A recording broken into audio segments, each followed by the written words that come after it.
It's festive. I love your sweater. Thank you. That's why I'm going to memorialize it forever. And we will take pictures up here real quick. You make it by? I think. You're good. Did you say we actually could take a picture? Yeah, absolutely. Excellent. You want to go up there? Hey, look, can you make by? Hold on. Let him turn around. Hold on. And when you do There you just go. take your pass and just swing it over to the side. You just can't have that in the photograph. Oh, sorry. Sorry. I didn't realize you were behind me. Can I go on the stage? Don't have a ramp. Oh, no. Yeah. Oh wow. Well guys, When you welcome. guys are taking photos behind the podium, just move your pass. Can you do it on the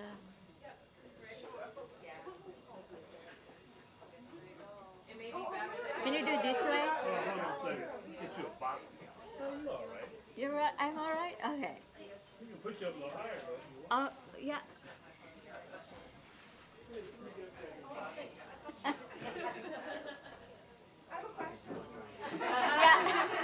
Welcome guys. Oh, you have a box for me. No. That's better.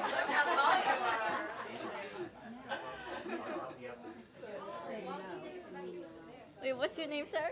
Oh, no, no names. No names? Okay. Thank you. Right. Oh, I'm sorry, excuse me. You're in the middle. I don't. Marilyn? Thank you. I'm gonna put the bear here.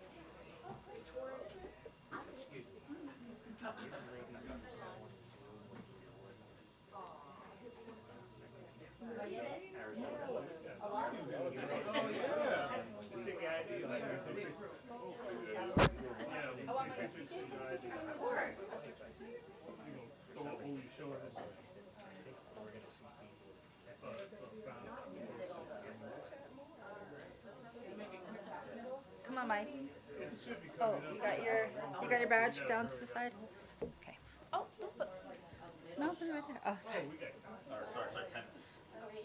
Are we in the middle?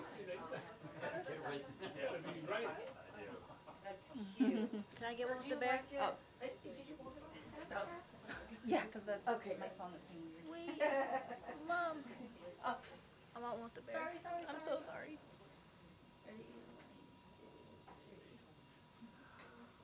He's been everywhere. Now, there's two people down here in the front who wanted to get. Are you going? I don't know. She's here. All right, you need some help getting up there? Yeah, I'd like to. I would like to. Are you ambulatory to some degree, or She can get up. you can get up? Hurry up. Thank you. I think we can get her up and get her over there. She can stand. Let's go this way. Yes, sir. So You you okay? hang on to it. You're good. Good, good.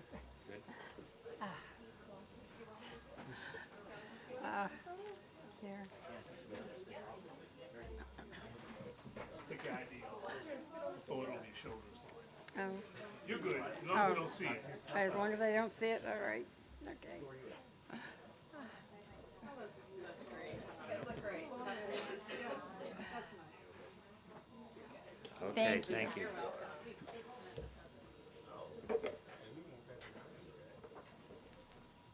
Slow, take your time, take your time.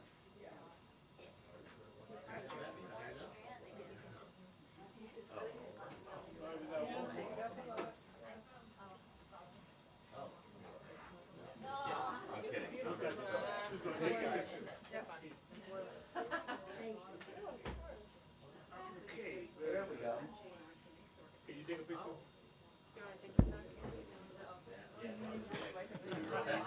You want to take your camera, take pictures, Yeah. and throw your ID over your shoulder. Oh, yes. Who wants to do it?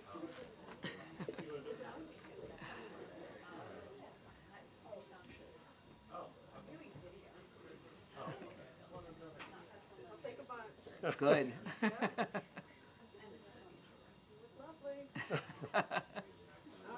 Said the woman woman with a bald eagle. And a smile.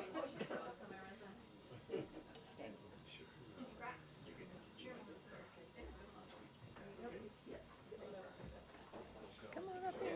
She's got, yeah. Oh my gosh. Just Terrible quality.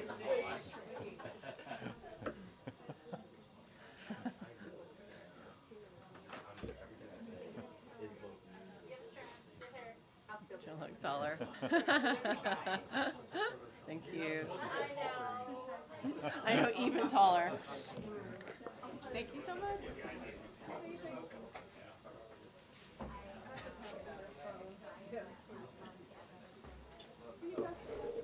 Oh, yeah.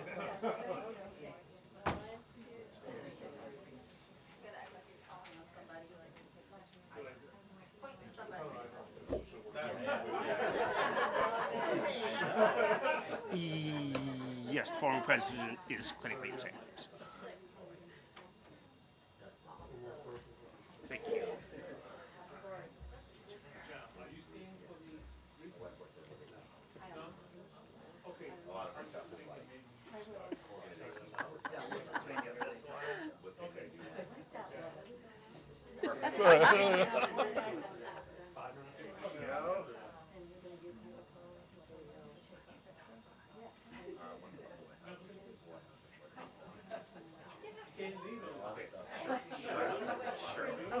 Sure, sorry.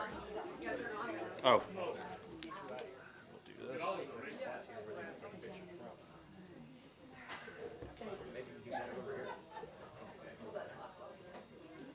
We'll do this.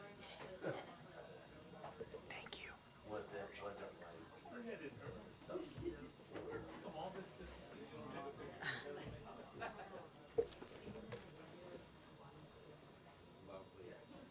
You did good. Thank you. Thank you. Thank you.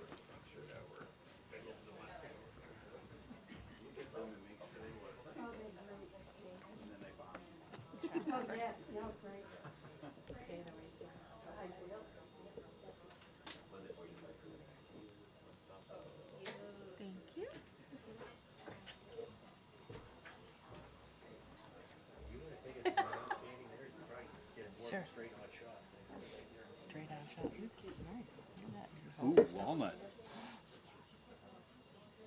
Okay, I think I got you. Good. All right. Thank you. Thank you. Thank you.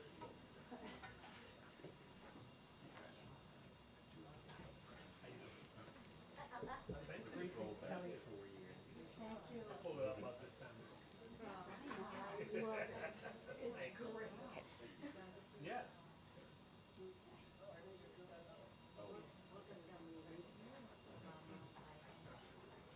I should have did that, Mike.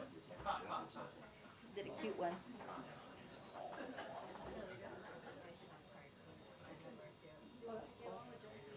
Yeah. Do you know where they're going to be taking this? Do you know where they'll be taking this from here? No, sir, I don't. But stay warm as long as you can. That's not good for me. Huh? I hate to be out there. Really? Because, Oh, you're hot? because it's burning out, Governor. Hey, I melt snow, believe me. Huh? I melt snow. I'm from western Pennsylvania, northwestern Pennsylvania. No said. No said. Like Erie area or Pardon? Erie or Pittsburgh or? Just right on the snow belt. Okay. Oh, I went to college in Pittsburgh. Right on the snow belt. We live just outside of Jamestown, Know it? Pennsylvania. Yep. We live in our address. I'm like is you. Springfield, but we live right on the snow belt. I'm like, Oh, it used to snow down here. I miss it. Growing up here. I'm done. No paparazzi. Somerset County. Is that right? Johnstown, Altoona? Johnstown, Altoona area? Yep. Not far from Or Johnstown. should I stand on it? I've got a friend who's from Somerset. We didn't live in town. We moved out Right. Oh, it can't be in it? in a rural area. Yeah. The Flegel family. Pardon? Flegel? That name sounds familiar. No, let me take my glasses His off. dad worked for York. Most people from the region I'm in, when my son goes on work schedules and stuff, they have to talk to him about work and so on. His name is, we call ourselves customers.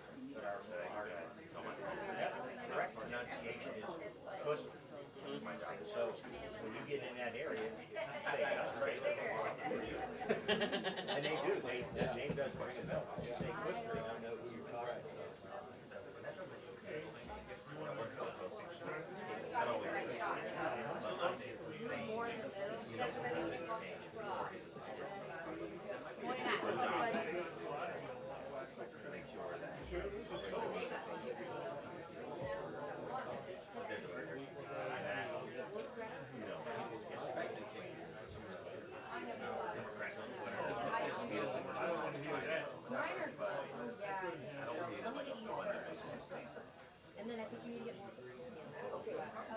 One of those people. He's short too. I'm trying to get it. Bundle. Yeah, they look better like. Folks, can we come out here?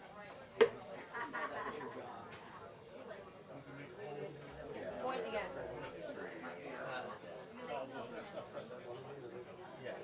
I'm thinking right. Like, I need one of what I just did. She's supposed to be better. Yeah.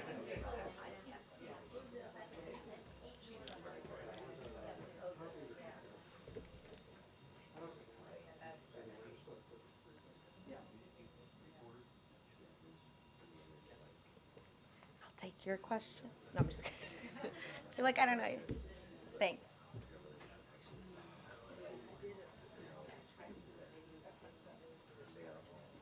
So just so you know, that when they call for the briefing, reporters are going to start pouring out here and getting their seats.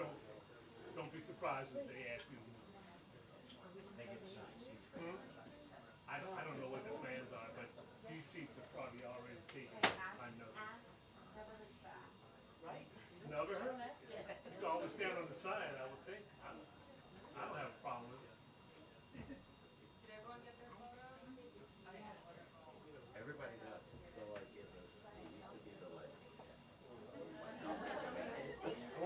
it really did.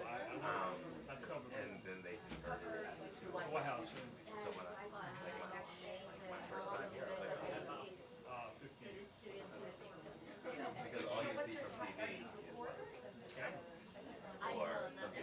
Oh my god. Yeah. And sometimes like the camera We need it. wonderful meeting you.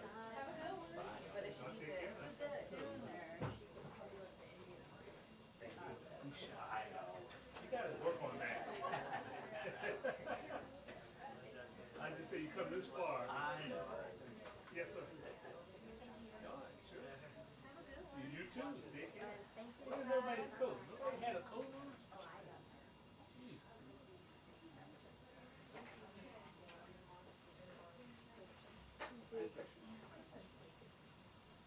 Sure. You should have a good time.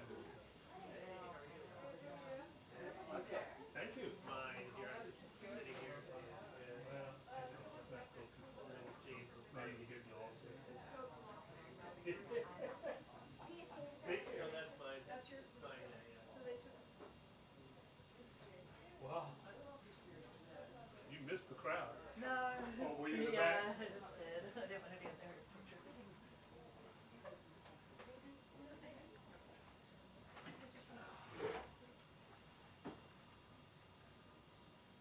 Hey, Mark, Sir. this your mic? Yes. You want to leave it here? No, I'll throw it out with the mixer. Yeah. Just put it over there where you are.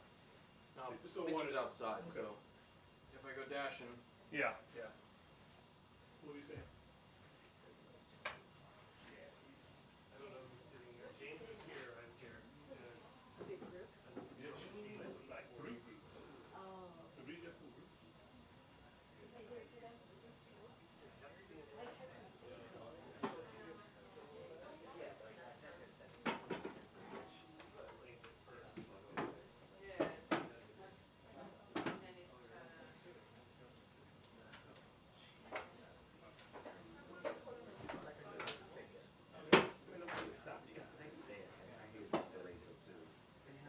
thank you for noticing that, Rod. Huh? Thank you for noticing that. No, no problem. Otherwise I would have been caught out there going, Oh boy. I was worried about it being damaged.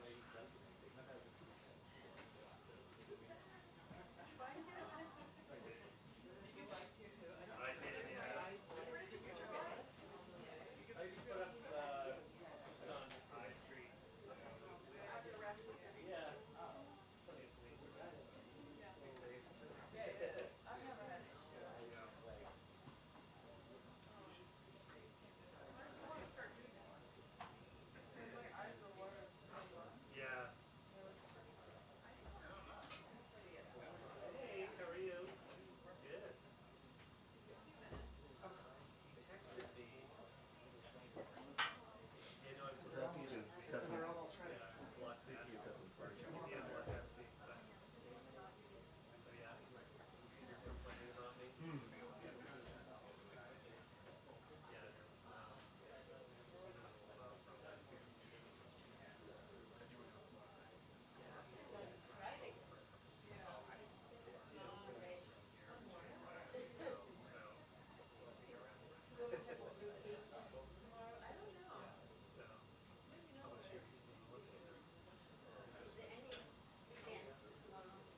Soft roll.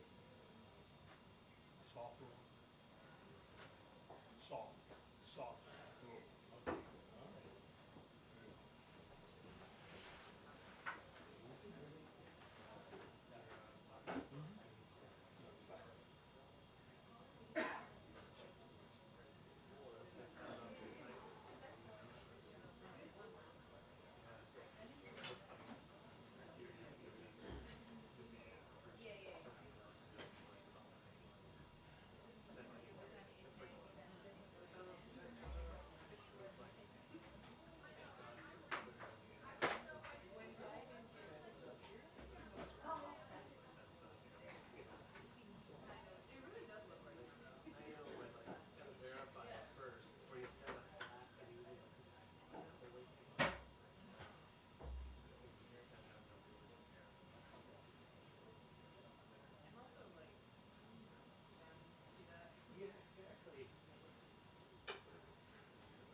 Okay.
All right.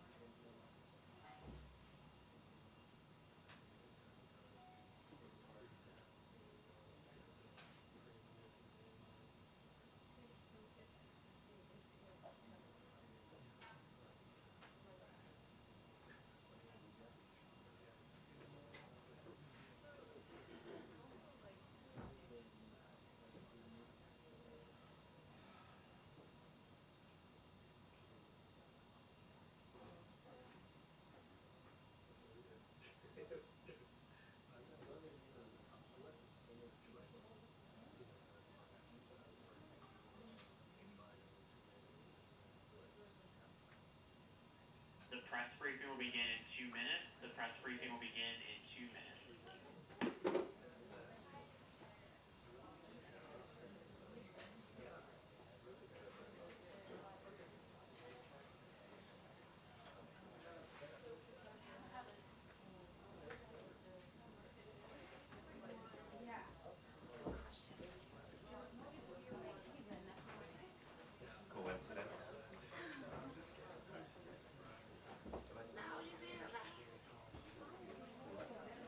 unnecessarily.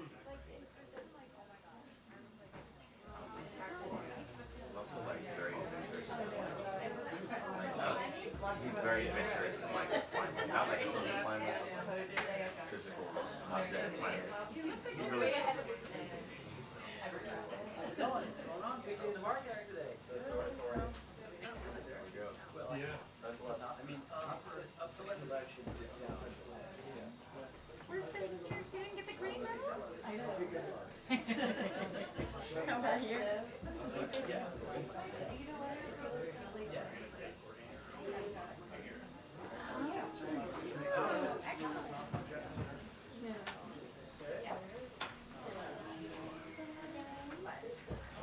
fine. Just crowd surf on over. How are you? But just the other day, my husband looked up and was like, you guys kind of look like each other on TV. And then I started like a very slow joke. I was like, that's funny.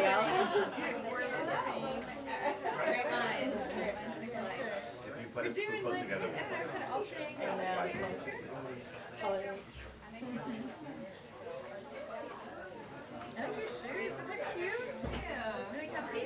oh, so now you can't see.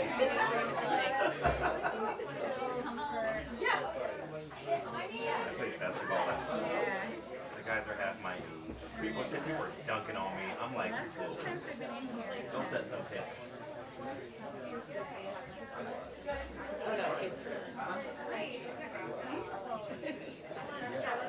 the guys called me old head. He was just like, I know. And I was like, me?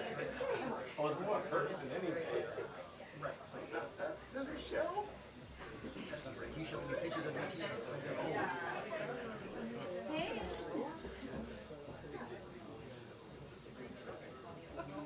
Wow. It seems very nice.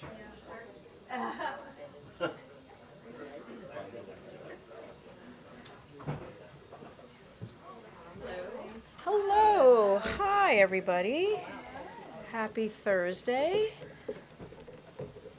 We'll just be messing with this lectern.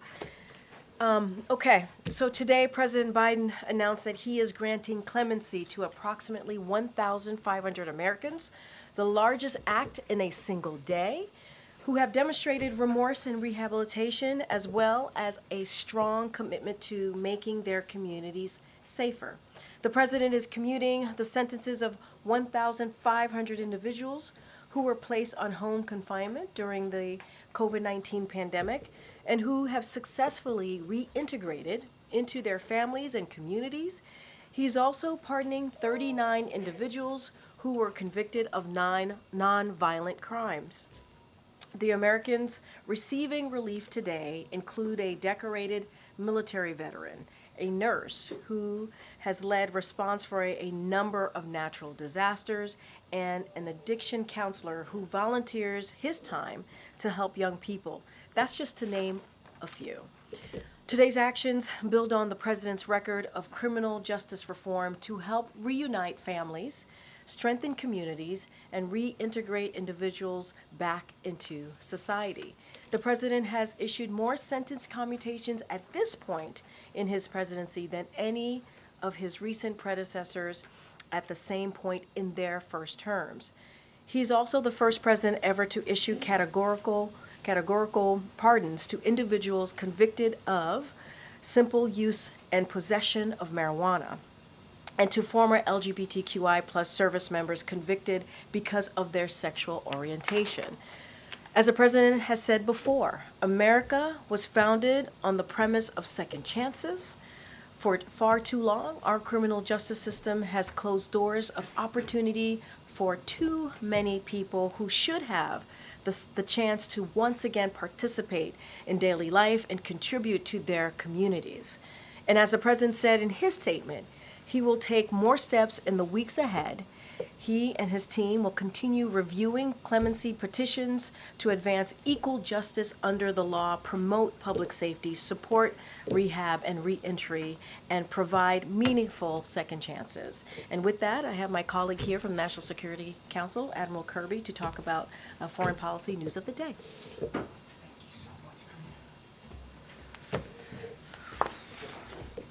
Afternoon, everybody. Sorry? We're just saying hello, sir. All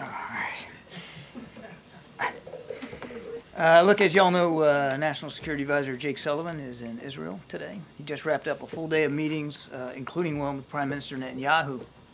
Jake's meeting with the Prime Minister focused on the progress we've made in the region. That means ensuring the Lebanon ceasefire continues to hold, that we continue to engage with all Syrian groups to establish a transition toward an independent and sovereign Syria, and most importantly, that we continue to make progress toward closing a hostage release and ceasefire deal in Gaza so that the hostages, including Americans, can be reunited with their families, so that civilians in Gaza can receive humanitarian assistance that they desperately still need, and so that this war can come to an end.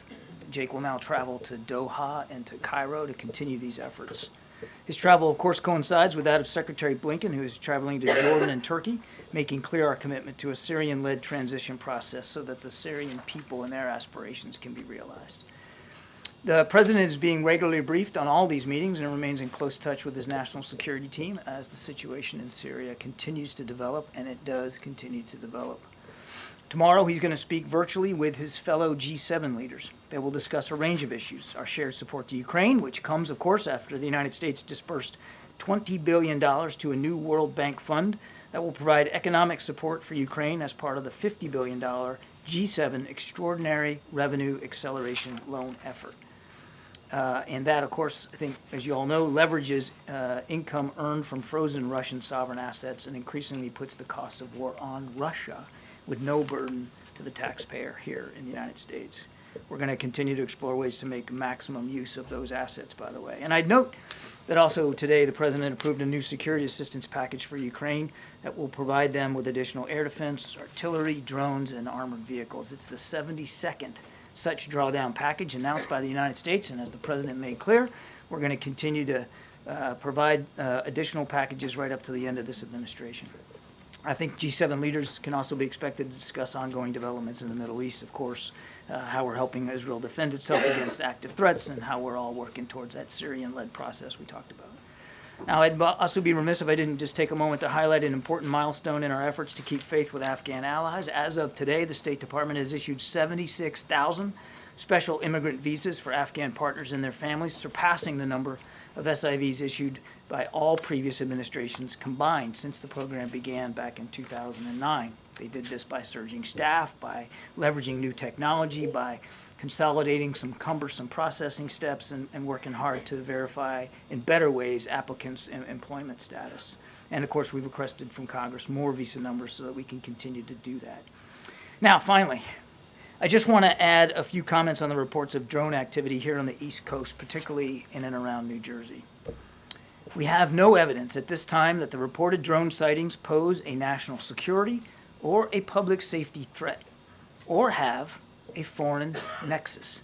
The Department of Homeland Security and the FBI are investigating these sightings, and they're working closely with state and local law enforcement to provide resources using numerous detection methods to better understand their origin. Using very sophisticated electronic detection technologies provided by federal authorities, we have not been able to, and neither have state or local law enforcement authorities, corroborate any of the reported visual sightings. To the contrary, upon review of available imagery, it appears that many of the reported sightings are actually manned aircraft that are being operated lawfully. The United States Coast Guard is providing support to the state of New Jersey and has confirmed that there is no evidence of any foreign-based involvement from coastal vessels.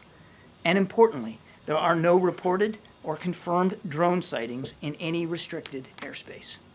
Now, that said, we certainly take seriously the threat that can be posed by unmanned aircraft systems, which is why law enforcement and other agencies continue to support New Jersey and investigate the reports, even though they have uncovered no malicious activity or intent at this particular stage.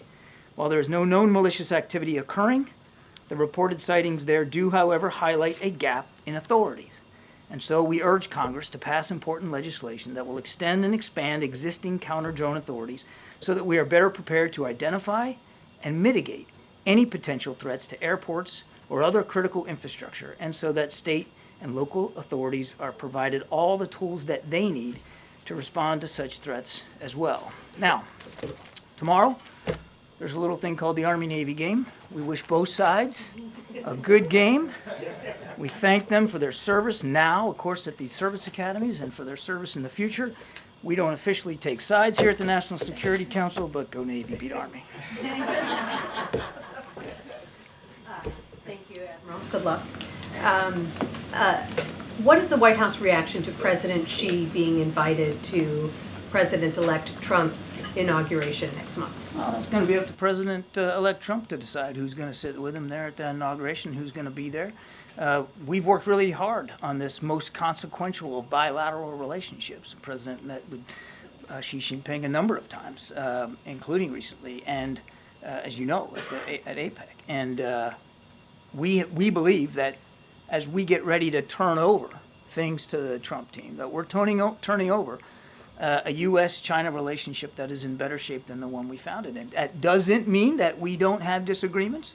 We do, and we will, and I'm sure they will too.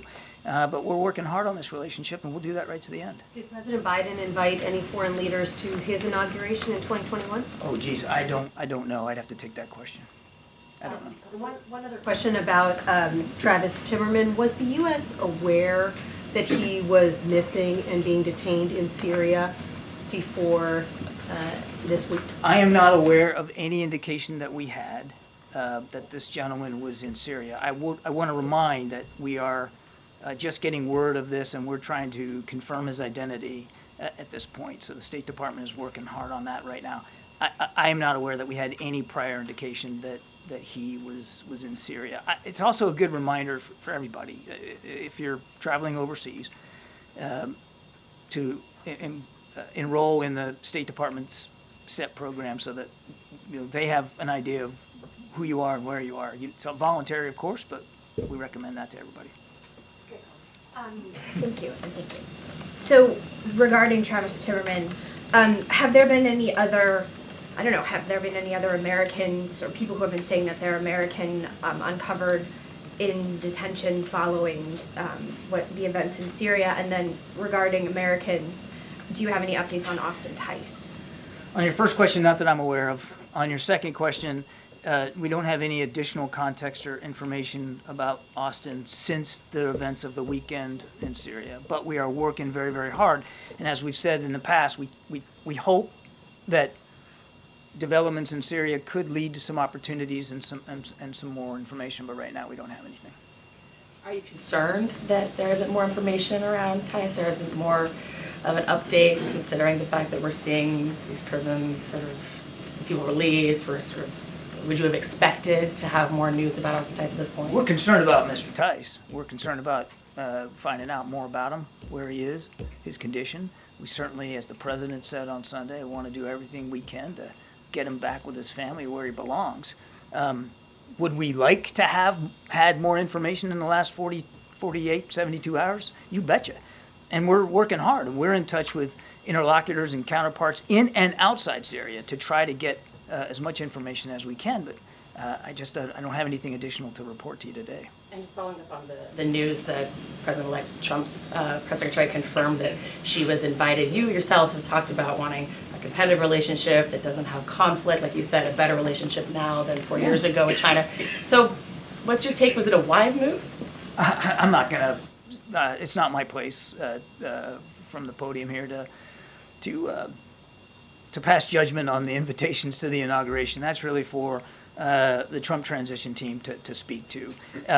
Look, I would just again say this. It is without doubt the single most consequential bilateral relationship that the United States has in the world. And it is a relationship that is both fraught with peril and with opportunity.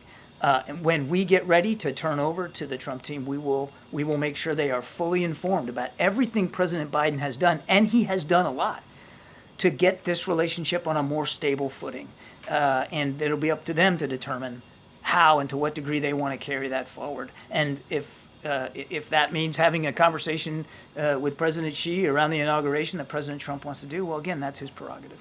President-elect Trump President-elect Trump this morning also kind of dismissed a question about protecting Taiwan.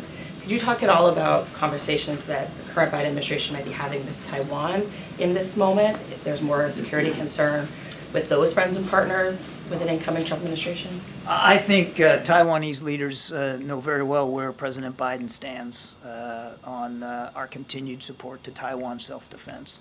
I think that they also clearly understand that we don't want to see any cross-strait tensions resolved through violence or force, and that we're committed to our obligations under the Taiwan Relations Act. So I'm not aware of any additional specific conversations that have happened in recent days, but I think it's pretty apparent to everybody, including the PRC and President Xi, where we stand on the issue of Taiwan self-defense. Thanks, Karine. Thanks, Admiral. What's your response to President-elect Trump saying in his Time magazine interview that it was a foolish decision by the Biden administration to let Ukraine fire long-range missiles into Ukraine? Yeah, look, I'm not going to get into a back and forth with the President-elect and what he's saying in the media space. All I can do is reiterate what President Biden's policy and guidance has been, and that is to do everything we can, including today with this package that we're announcing, to make sure Ukraine can continue to defend itself, so that if and when this comes to some sort of negotiation, that President Zelensky is in the best possible position, that has the most leverage possible, that he has the most success on the battlefield that he can take into that negotiation. That has included additional policy guidance that President Biden issued not long ago to allow for some long-range missile systems to be used to help Ukraine defend itself across that border, and that policy still stands. Extending any congratulations to President-elect Trump on his second Time Person of the Year award. I actually didn't know that that had happened. I don't have any. I don't have anything more to say on that. Karine, I want to go back to Austin Tice. Can you give us some information about the U.S. presence on the ground? Who's there to secure his release? Because it seems to be like it's a battle between journalists. We're trying to reach to any American prisoners there. And this is what happened this morning. Let's not get ahead of where we are right now. Two things. One, U.S. military presence in Syria is predominantly in the east, and it's designed solely to help us with the counter-ISIS missions. And we're working with the Syrian Democratic Forces to that end. That's why they're there, and that's the only reason that they're there. We don't have enough information right now about Mr. Tice and his whereabouts and his condition to develop any kind of policy options in terms of getting him home. So let's just not get ahead of where we are right now. Right now, we're really trying, and we hope that developments in Syria will give us the opportunity to glean more information. I want to follow on this. So you're saying that there's no FBI agent, there is nobody from the hostage departments that the U.S. was dealing, who's on the ground now in Syria? Because I'm aware of the Hostage Aid. It's an organization that's trying to find all hostages all over, American hostages. They are on the ground. And there are journalists, including my station, who are actually the first station to reach Mr. Trevor this morning. The work that we're doing, the presence that we have in Syria is largely around counterterrorism missions. Again, I don't have policy options to speak to right now about finding and retrieving Mr. Tice. We just don't have enough information at this point. Because of these, you have called on the Israelis many times from this podium to make sure they avoid civilian casualties and aid workers who've been working in Gaza. In the last week, every single day, there's at least 50 civilians have been killed, including entire families, and 34 aid workers. So is your message gone on deaf ears, or are you following up with what's happening there? How is civilians are being killed every single day, and we don't hear much about it? We talk to the Israelis almost every day about their operations and about how we want to see them be more careful and minimize civilian casualties. And my goodness, Jake Sullivan, our national security advisor, is in Israel today. And this very much was a part of the discussions he had with the Israeli national security team as well as the prime minister. He brought it up today. Secretary Blinken is in the region. I have no doubt that he'll be bringing it up as well. Yeah, Patsy. John, two questions. One on Afghanistan. If you have any thoughts on the death of the Taliban minister Khalil Rahman Haqqani in a suicide bombing claimed by a regional Islamic State affiliate? I think, look, we're just getting information about this. I think it's a little too soon for me to make a comment. The only thing I would say is that we recognize, and we said so at the time, that there was still an ISIS threat inside Afghanistan, and clearly they have set their sights on the Taliban, but I don't really have anything more to say on that. Is there anything in terms of U.S. over-horizon capability? Can you comment on that in terms of how this kind of suicide bombing? We maintain and have improved since our withdrawal from Afghanistan the ability to conduct over-the-horizon counterterrorism operations anywhere in the world, and we've proven our ability to do that, including in places like Afghanistan since we left. One on Venezuela, if you don't mind, John. So Argentina is accusing Venezuela of continually harassing members of the opposition that's sheltering in their diplomatic compound in Caracas. Do you have any comments on that? Let me get back to you on that one. John, thanks so much. On Syria again, what is the United States doing to ensure that there are no clashes between the Turkey-backed SNA and the U.S.-allied Kurdish militia there? Yeah. Then I've got a couple more. One of the things we want to make sure is that the Syrian Democratic Forces stay partnered with us on counter-ISIS missions. And we have seen in the past where certain parts of the SDF, if they perceived other threats and challenges, they've in the past, they've kind of moved off that mission, and we don't want to see that happen. So we're in very close touch with our SDF partners to try to maintain that focus on counter-ISIS missions, and we are just as importantly in touch with our Turkish counterparts, including Secretary Blinken, to make sure that we understand what they're trying to do, and that we both take steps that help preserve the effectiveness of the counter-ISIS mission, and that it's not diminished in any way. Okay. I mean, the relationship with the Turks hasn't been the best. So how do you hope to ensure that this message gets through and is respected? By being there and talking to them, which is what we're doing today. Okay. And then just one more on Syria, or rather on Austin Tice. There have been scattered reports that he could be in Iran. Can you say anything to that? I can't. As I said, and it's an honest answer, we just don't have enough context right now to make a judgment about his whereabouts or his condition, and that's why we're working so hard. And we are, as we speak, you and me today, we are asking those questions, and we hope that what happened in Syria over the weekend may give us an opportunity to learn more. Are you directly in touch with the Iranians about this? We have been in touch. I'll just say this. As you would expect, or at least I hope you would expect us to be, we have been in touch with interlocutors and groups and leaders all over the region. And we have various ways of being in touch. Some's indirect, some's indirect. But I think it's safe for you to assume that given the events over the weekend, it's a full court press to see what we can do to find out more about Austin Tice. And that includes having a whole heck of a lot of conversations with a lot of different folks. Okay, and then just one more quickly on Gaza. So Jake said he thinks the ceasefire deal may be near. We've obviously heard that before. And Jake said we've heard that before, and we haven't always been able to get it across the finish line. We're being pragmatic about this. I know, but I mean, what, how are the circumstances different now?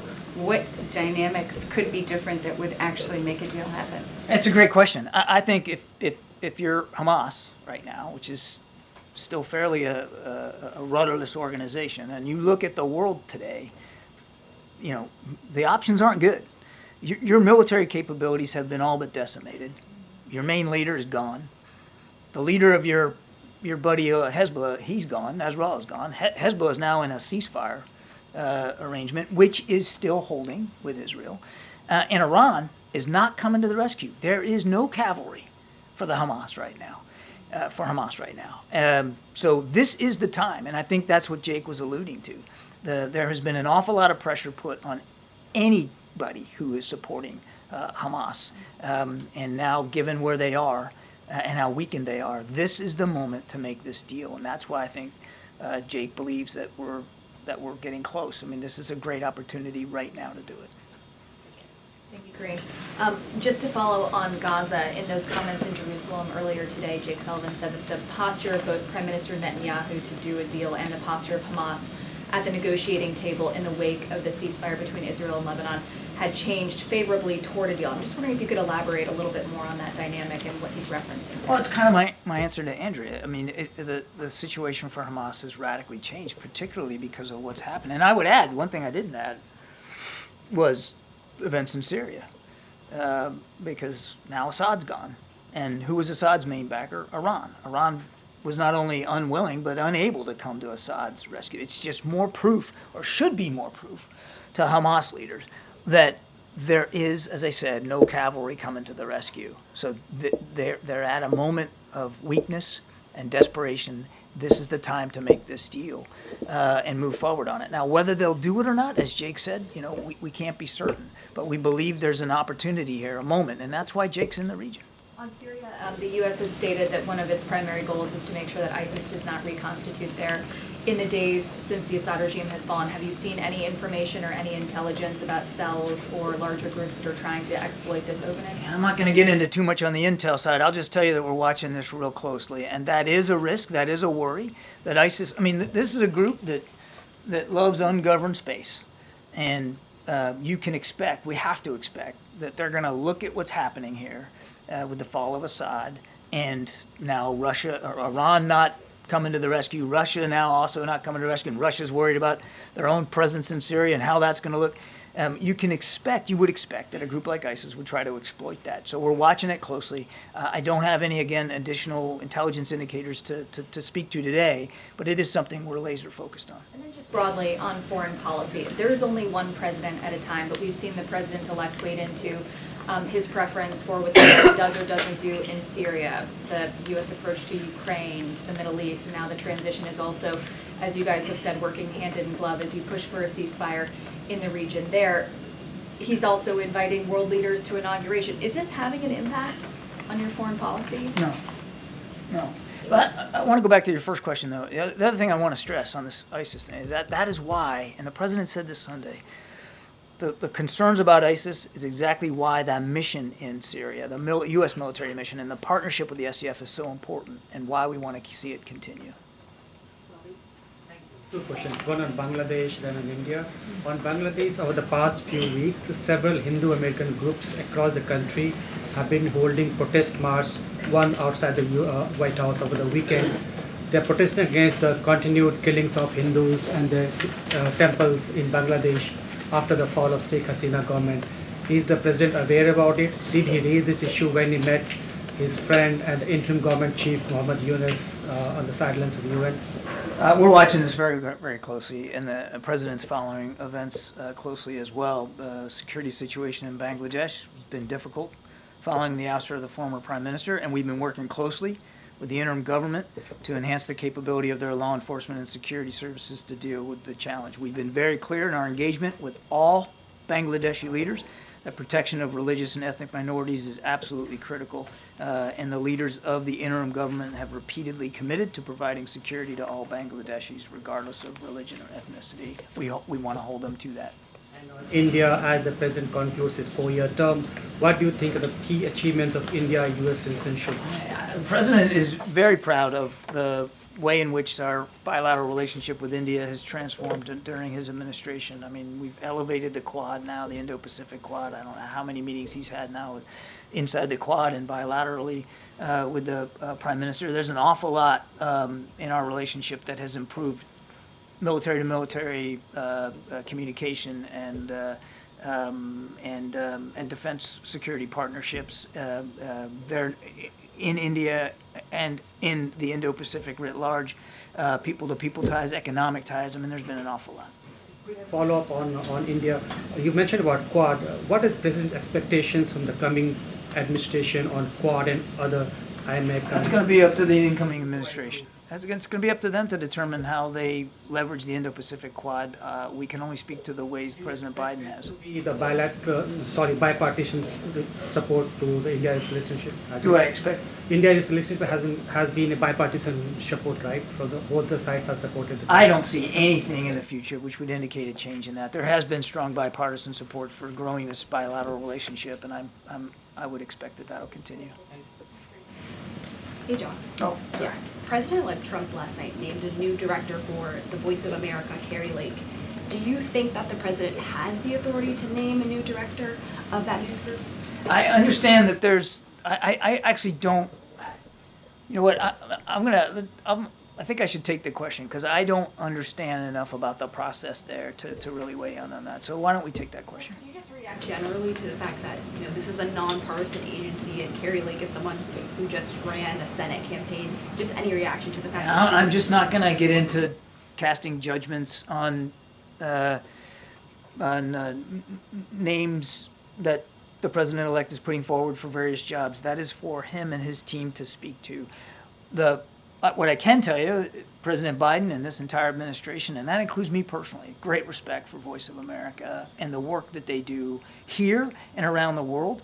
We value, we respect that. They have an editorial independence, which I think is absolutely vital for them to be able to do their job credibly. If you're going to have the name Voice of America on your bumper sticker, then you can expect that certain people around the world may look askance at that. But the fact that they are editorially independent and do good, solid reporting on their own, I think speaks volumes about how valuable they are to making sure that the proper news and context and information gets to audiences around the world. I'm very proud of them.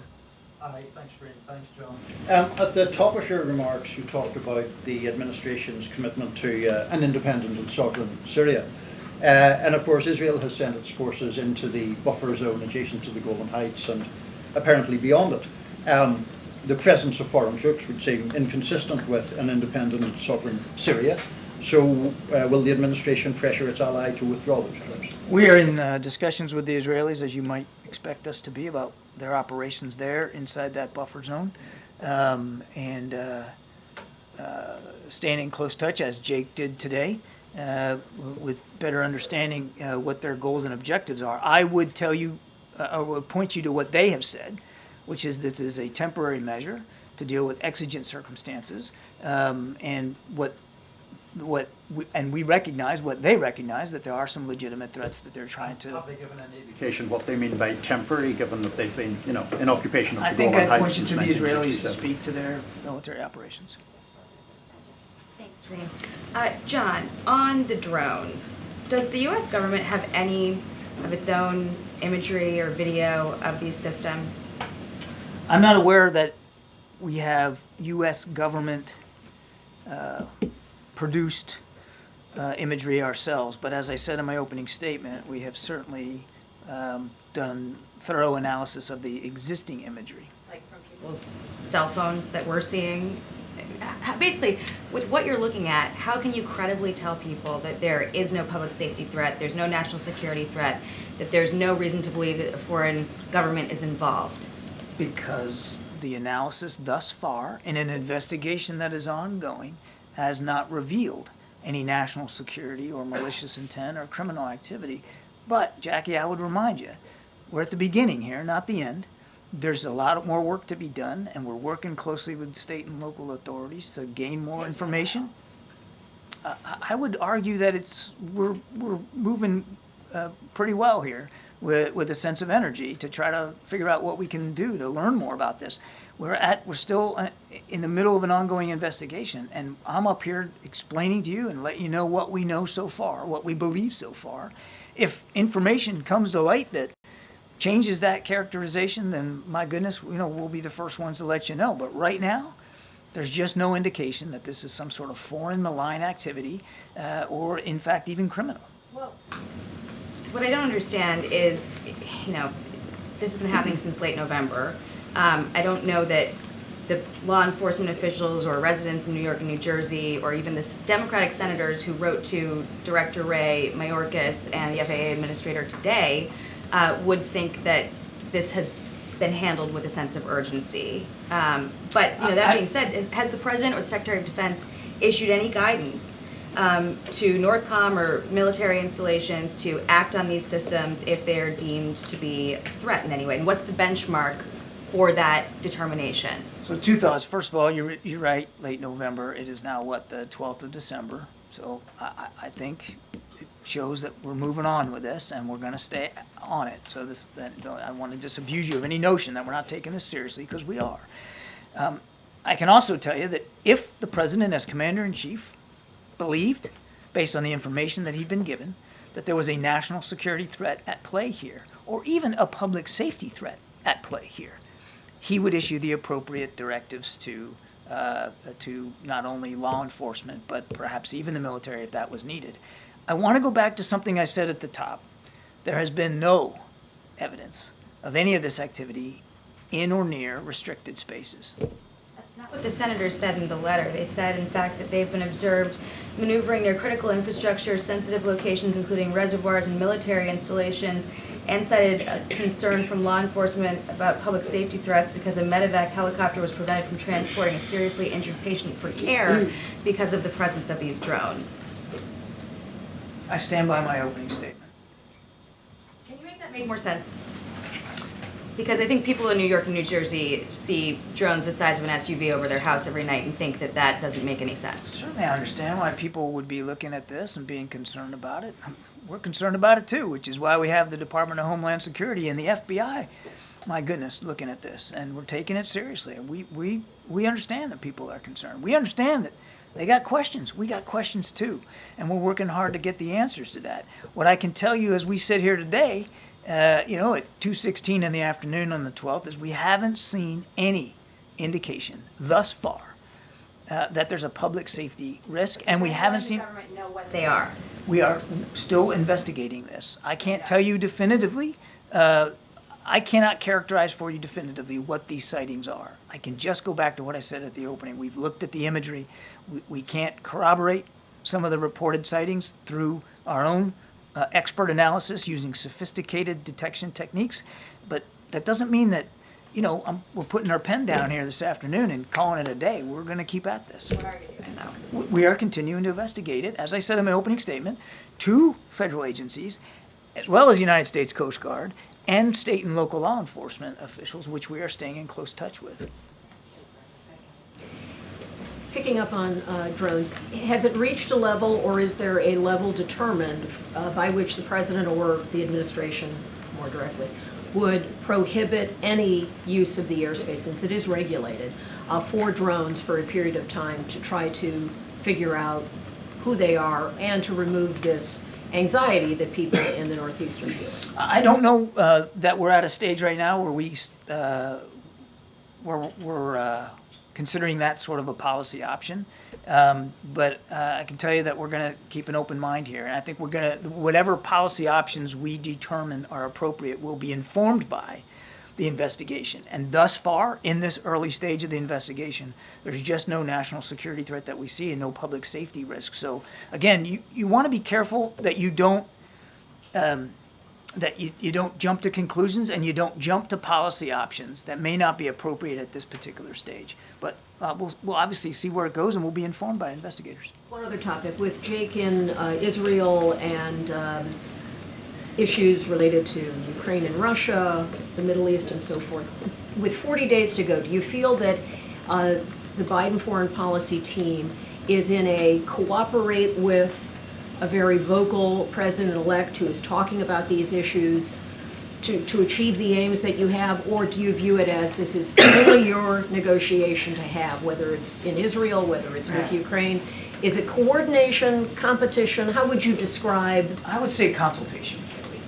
We are keeping the incoming Trump team fully aware and read in of not only what we're doing, but what we're thinking about doing, so that there's nothing they should see in the public domain, nothing I'm saying here, nothing Jake said in Israel, that would surprise them, that we're keeping them fully informed. And has the president or members of this administration asked the president-elect to pull back from public statements or phone calls or anything that might impinge on what you're trying to do? Not that I'm aware.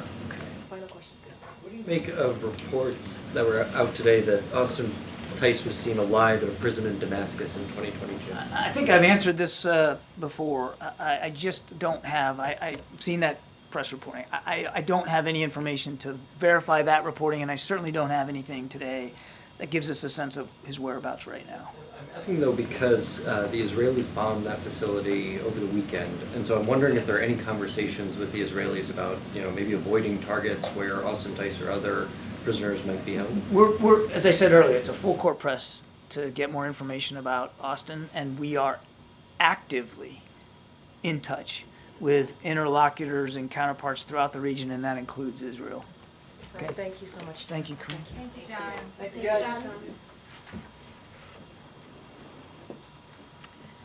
guys. Before we continue, I was asked by one of my colleagues to flag Rodney's sweater. The amazing Christmas gear you got going on, sir, and the tie and all of it looks good. Thank you. And I hear that this is a normal thing during this season. Yeah. Okay. All right. This is why he's behind the camera. he's like, no, I meant that nicely. She's right. I meant that really nicely. He's like, please don't talk to me. That's what I meant. I meant don't talk to me. For me to go. I appreciate you, Rodney. Thank you for what you do. Okay, with that, geez, it's a tough crowd. Colleen. Thank you. So let's see. On the pardons, Yes. I wondered if, there's been a couple categorical pardons, or categorical, I guess, grants of clemency by the president. So I wondered if we could expect more of those sort of categorical pardons, in particular related to the death penalty, which, the president had said during the campaign trail in 2020 he wanted to get rid of, and, I know it's paused, but it isn't gone, and there's, I think, 40 people on federal death row. The president-elect, has made no secret of his desire to continue the death penalty. So, wondering about that. And any other possible categorical ones. Sorry. So I will say that during the president's remaining weeks, and he said this in his statement overnight, and I said it at the top as well, that he's going to continue to talk to his team to review any steps that he's going to be taking. He wants to take additional steps, obviously, to provide meaningful second chances. This is what this is all about. When you look at the actions that the president not just took today, but over certainly the last 4 years. And so they're going to continue to review clemency petitions, he and his team, in normal course, and certainly they want to further the criminal justice reforms in a manner that advances equity and justice, promotes public safety, supports rehab and reentry, which is all the things that I said at the top, and provides, again, meaningful second chances. So when we have more to share, we certainly will update all of you. But I think if you look at what the president has done over the past 4 years, as I just laid out, granting, in addition to what we announced today, granting 21 pardons, 122 commutations, he has certainly done more than his last 4 predecessor at this point in their first term. And so the president takes this very, very seriously and is going to review all options, and especially, as you stated, clemency petitions as we close out these final few weeks. On pardons still, sure. We had a poll yesterday that just about 2 in 10 Americans approved of President Biden's decision to pardon his son. In particular, they were troubled by the fact that he'd gone back on his word. So I wondered what the president's message is to those Americans. I mean, I just go back to his statement that he put out 12 days ago, I think now, that Sunday. And I think that last paragraph where he talks really, truly directly to the American people about this decision that he's made, obviously as a president, as a father. But I would say more broadly, legal experts, you've heard me say this, you've heard from legal experts, specifically and analysts, former U.S. attorneys from across the country who have said, and they have all agreed, no one would be criminally prosecuted with felony offenses with these facts, the underlying facts that we have certainly have gone back and forth on. And I have quoted many times, and I'll do this again, the former Attorney General Eric Holder, who said no U.S. attorney would have charged this case given the underlying facts. Had his name been Joe Smith, the resolution would have been fundamentally and more fairly a declination pardon warranted. And so I think the actions that the president took today, the actions that he's taken over the last 4 years when it comes to clemency, I think shows the president's commitment when it comes to reforming, trying to reform the criminal justice system, and obviously his commitment to that, but also giving people a second chance. And so, I think that as it relates to the American people, I think that I understand that you had this poll, and I get that, but I hope that they will understand the decision that he made, and what he's going to continue to do in these closing weeks as president. Do you think he should apologize based on what the polling found? What I think is, I think the president hopes that the American people hear him out. Again, going to that last part of his statement, and I feel that I should continue to reiterate that the American people out there should take a look at the president's own words, his statement, how much he wrestled with that decision, and how circumstances did indeed change for him in his view. And I quoted many times what Congressman Clyburn said when he spoke to the president 2 weeks prior, how the president was indeed reticent in making this decision. And when he saw that Republicans weren't going to let up, when we talked about the recently announced Trump appointees for law enforcement who have said themselves that they were going to seek retribution, and there was no reason to not take them by their word. The sentencing was coming up. All of these pieces certainly led to circumstances changing, and so he made a very difficult decision. And I just hope that in due time, the American people will see why he made this decision to move forward. In the meantime, I think this announcement, the statement from the president, this announcement today that we're making, nearly 1,500 people getting their commutation. I think it's important. I think it's important about second chances, giving people second chances, and so that's what the president certainly is going to continue to focus on. Different than commuting a sentence, though, or pardoning someone who's been convicted of a crime. There was conversation at one point about the idea of preemptive pardon for someone who hasn't been convicted yet, but who might be a target of the incoming Trump administration. Is that still on the table? I'm not going to get ahead of the president. As I said, we'll have more. The president will have more to announce over the upcoming weeks as we close out our time here. I'm not going to get into the president's thinking.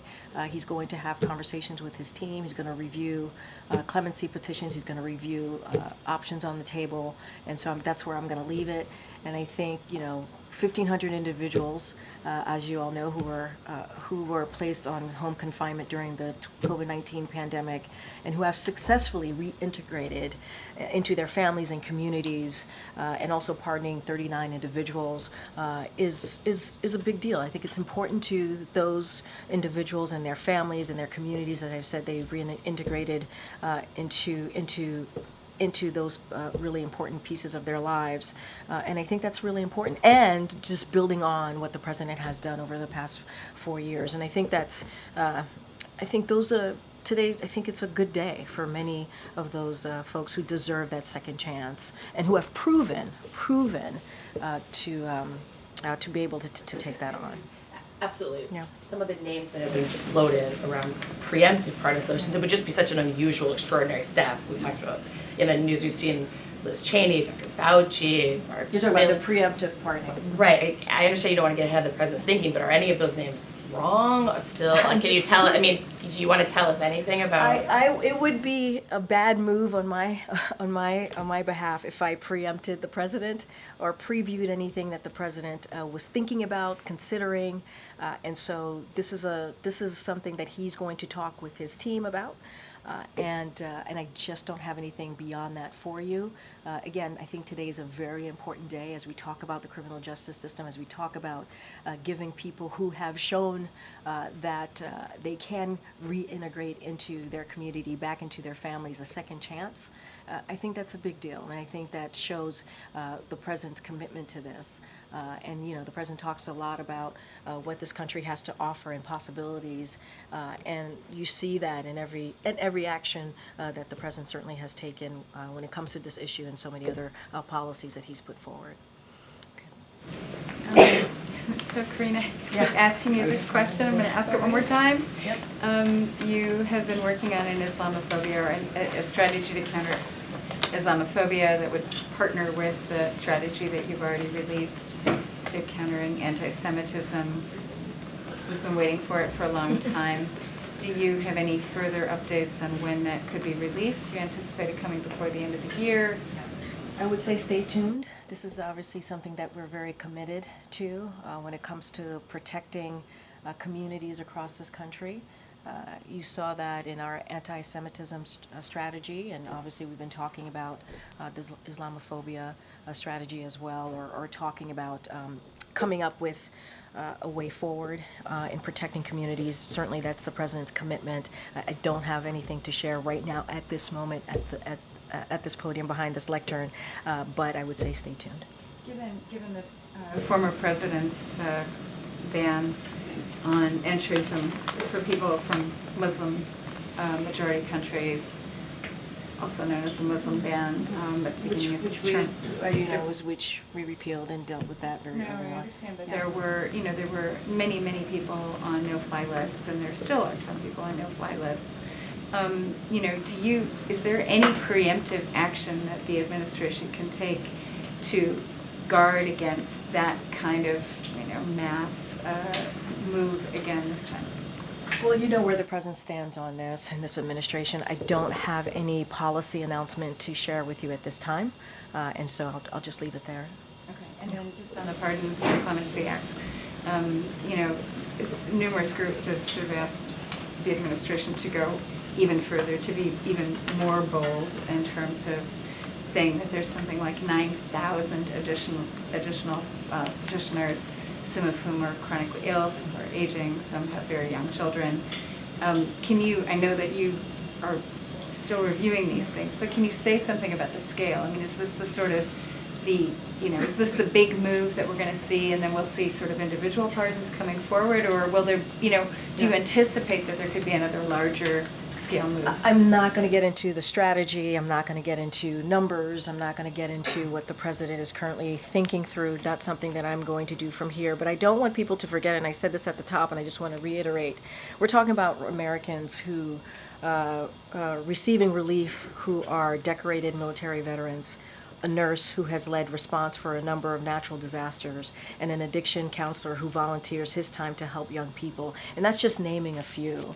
And so that is important to note, because these are the folks that we're talking about, who are, again, reintegrating back into their communities in a way that's effective, in a way that's incredibly important, giving them second chances. And let's not forget all of the other ways that the President has been able to give second chances to Americans over the past almost 4 years when he's made these types of important decisions. So I'm not going to preview, I'm not going to get ahead of this President. It would not be wise for me to do so, because he has to make those final decisions, and he has to review what's in front of him with his team. And I just want one more real quick one. There's an anniversary coming up on Saturday for the Sandy Hook shooting, and I know that this is something that's very near and dear to the President's heart. Yeah. Is he planning any kind of action or statement? So don't have anything for you. As you know, we think during his presidency, I think over the past couple of years, even before his presidency, he's spoken to this day, this tragic day. And you're right, this is, when it comes to Sandy Hook and any devastating, horrific events like we saw on that day, and the President has always spoken out to it. This is a President that understands loss, understands what that means to a family, understands what that means to a community. And Sandy Hook was one of those moments that tore us apart. I think if you think about that moment, and I think if you are just a human, and you remember that day, it is a heartbreaking moment. And obviously our hearts go out to the families and certainly their loved ones who are still dealing with, every year, dealing with a difficult moment, a difficult anniversary. And so I know the President thinks about them almost every day. And I don't have anything to read out to you on how we're going to be acknowledging that day, but I'm sure you'll be continuing to hear from this President. Okay. Thank you. you. You talk about the clemency actions as historic, the big deal, as you called them earlier, and the real relief that is being brought to human individuals by the actions the president has taken. So in terms of sequencing, how did he come to the decision to pardon his son before these individuals? So I think we've gone back and forth on how he made that decision. The president obviously put, as I said, the president put a statement out 12 days ago, made that decision over that weekend. It was a decision that he wrestled with. I think we've talked about the politics around this, the decision that he made. He put out a pretty comprehensive statement. I've mentioned Congressman Clyburn's, his own words saying that the president, even 2 weeks before he had made that decision, was reticent in doing so. And he wrestled this. And as I've said many times, for him, there were consequences that changed his decision. I just laid that out moments ago. With this action pending for thousands of individuals, why not bring the relief to them before? I mean, and I was about to get to your question. This is what you see today. That was far from this being his first, right? I think we can't forget that. His first pardon or act of clemency. He has issued more, we cannot forget this, more sentence commutations at this point in his presidency than any other recent predecessors at the same point of their first term. And I talked about what he was able to do in April when he issued historic categorical pardons as well to address marijuana possession convictions and military convictions in the LGBTQ plus community. These are actions that this president has taken. And again, today is historic, but he has been taking these types of actions for some time now. This is far from the first pardon that the president has taken. We've gone back and forth. I've laid out what the president's thinking. He has talked about it directly in a statement in his own voice to all of you about 12 days ago. And so I don't have anything beyond that, but we can't look at today as being only the first action that he's taken. He's taken many actions to try and deal with giving an opportunity to people who have shown that they deserve a second chance, giving them opportunity to have that second chance. Anita Dunn, who was for a very long time the senior-most communications aide here at the White House, has been very critical of the president's decision to pardon his son. She called it extraordinarily bad timing. She said it was clear that the White House was not part of this process. And she called the president's rationale an attack on the judicial system. She goes, the argument is one that I think many observers are concerned about. A president who ran to restore the rule of law, who has upheld the rule of law, who has really defended the rule of law, kind of saying, well, maybe not right now. How would you respond to that? I will respond in this way. She also agreed that Hunter Biden, and I quote, absolutely deserved a pardon. The deserved a pardon is her own words. So she supported that action. And I don't want to take away the record that the president has made on providing the most individual commutations in a single day, and I think that matters.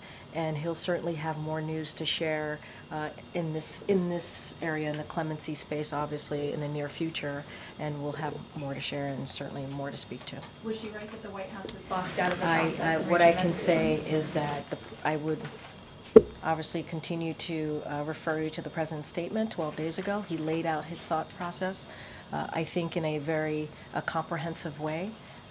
We've gone back and forth here about how the circumstances had changed, but let's not forget that she also said that Hunter Biden absolutely deserved a pardon, and I think that matters as well. Okay. Thanks, Karine. What was President Biden's reaction to FBI Director Christopher Wray's decision to step down?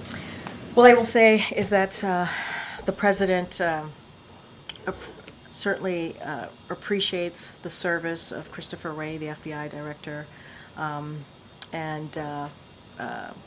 all that he has done in his role. I don't have anything more to say beyond that. Certainly he wishes the FBI Director well.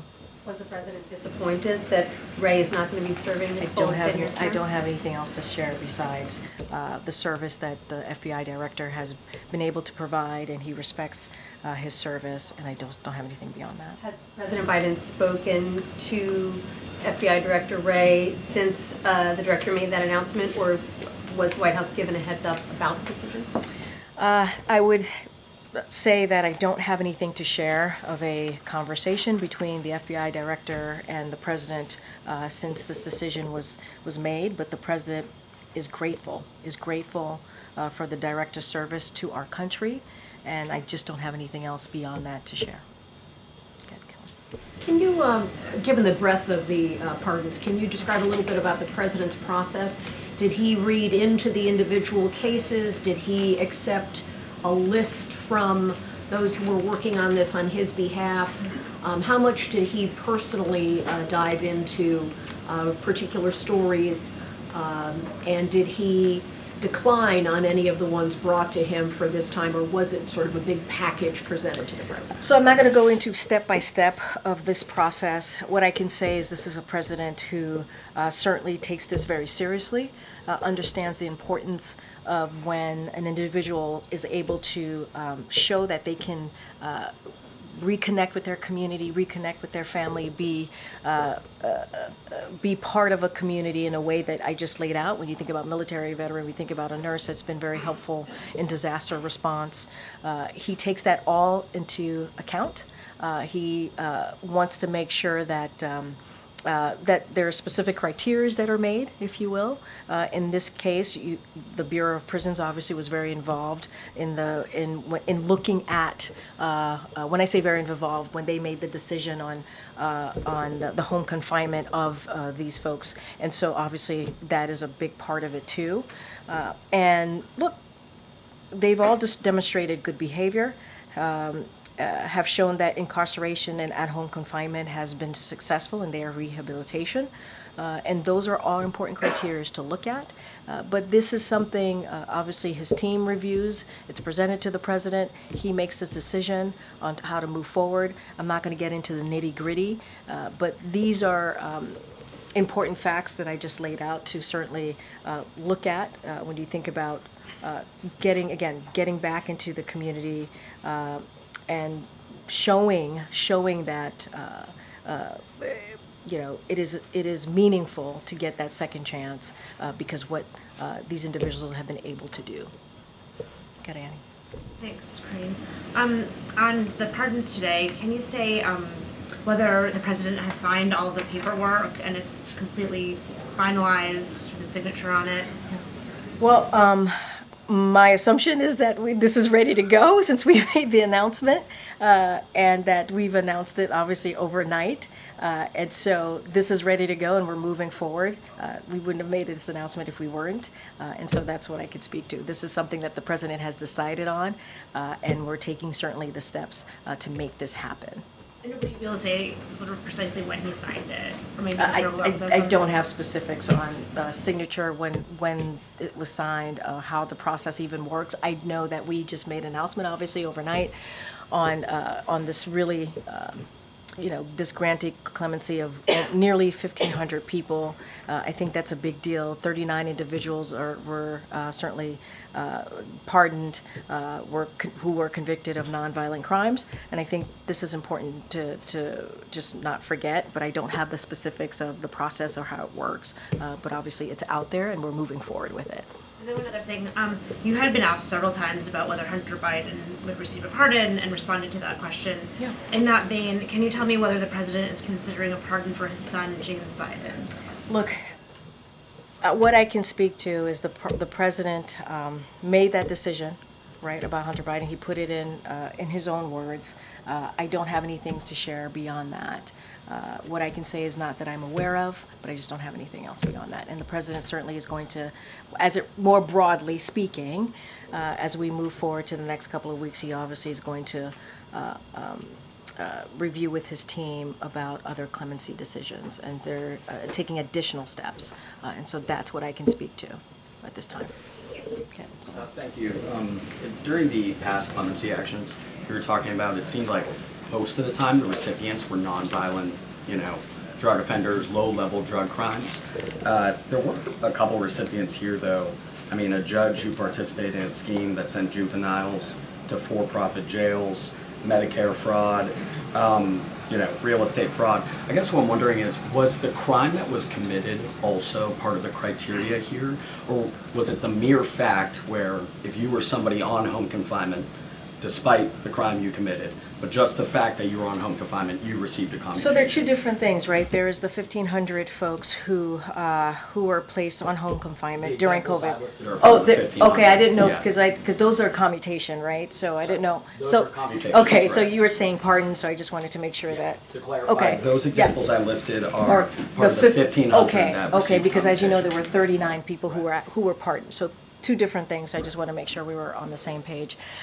So this is definitely related to the home confinement for COVID. Let's not forget there was the CARE Act of 2020, right? This is all connected certainly to that, and those are the individuals who had home confinement, and they successfully reintegrated into their families, into their communities, and that's the group of people, that category, if you will, that we were looking at. But Yeah. like if they, just the fact that they were on home confinement, they received a commutation here. No. Did you factor in any, like in the process, do you also factor in the individual cases and the individual Well, I think crimes what's that were important is that they were successfully able to reintegrate into their communities and back into their families, right? They showed that having a second chance is something that they should be given, right? And so that is what's important, that let's not forget that the successfully reintegrating, and I think that's a huge factor. That matters as well.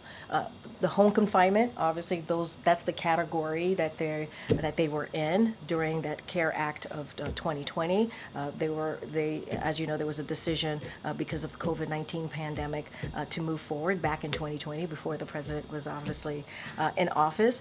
And these folks, this 1,500 that we're talking about, the nearly 1,500, were able to successfully reintegrate. And I think that's a criteria that we can't forget, and that's a criteria that's incredibly important here as the president made his decision. And to follow up on, I think, Kelly's question, just, I know you don't want to go step by step in the process, but can we say accurately that the president looked at any of these applications?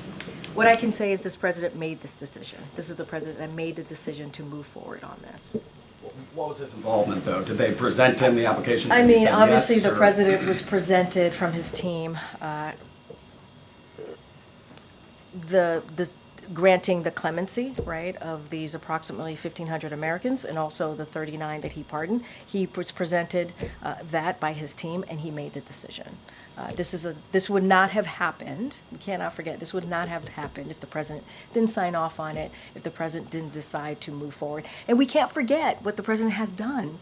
We're talking about, let's not forget the past. Yes, we're talking about today, but we can't forget the president has also done 122 commutations, 21 pardons before this. We can't forget that the president issued categorical pardons for LGBTQ plus service members convicted because of their sexual orientation or identity, gender identity, and individuals charged with simply possession of marijuana. And he just did that back in April. So the president has certainly taken action to show the importance of giving Americans second chances, and this is a continuation. This is not just a one-day thing. This is a continuation of the president taking clemency and giving people second chances very, very seriously, and understanding how much that means to families and certainly communities. Okay. Has the president called any of the people he granted pardons to? Do you have anything to read out on that front? It's a good question. I don't have anything to read out on the president calling any of the nearly 1,500 people or 39 folks that he was able to pardon today. I just don't have anything to share. And is he planning a farewell address at some point? Is there something in the works? Do you know where it might be, when it might be? So I don't. We'll certainly have more to share. What the last couple of weeks, last couple of days of the president's administration would look like, if he's going to be giving any big speeches or giving any important remarks as he ends his presidency. I don't have anything right now in this moment, but I would say stay tuned. We'll have a lot more to share as to what January post-holiday will look like. Go ahead. Go ahead. I know I was supposed to call you. I didn't. Thank you. Back to Austin Tice. Okay. With apologies. No apologies. That's an important. No, it's important. No apologies. So I believe it was last Friday when the family of Austin Tice said that they had spoken to officials here at the White House. Yeah, they met with National Security Advisor Jake Sullivan at the end of last week, yes. And then they had a statement at the National Press Club where they said that they had been told from a reliable source, we assume Sullivan, that Austin was alive and that he was being treated well. So now we don't know any of that. So where did they get that information? So look, I'm gonna let the family speak for themselves. I can't even imagine what they're going through. I don't want to imagine what they're going through. I know this has been a difficult time for them. But what I can say is when it comes to Austin Tice, this is a top priority for this president. He said that himself. And there is no indication that he is not alive, but there's also no indication about his location or condition. And so what our goal is to bring him home. And so we hope certainly that he is alive, and as we have stated many times before, we are talking through this with the Turks, and we want to do everything that we can to bring him home. It is a top priority for this president and this administration, and that's how we're going to continue to move forward on this. All right, everybody. Will there be further meetings between now and the end of Well, this as you know, administration? this administration, including the National Security Advisor, Jake Sullivan, has met with many family members of Americans who are wrongfully detained, held hostage. That is something, and also the president has done this as well. National Security Advisor, as I just mentioned, just met with Austin Tice's family just this past week, and so we're going to continue to certainly stay engaged and in touch. I don't have any meetings to preview for you at this time, but we've been pretty consistent in staying in touch with these families. Again, our hearts go out to them. Our hearts go out to them as they are dealing with an incredibly difficult time. All right, thanks everybody. Thank you.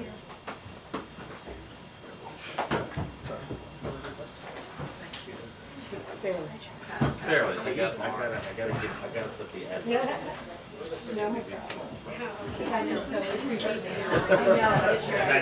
On a fair rate.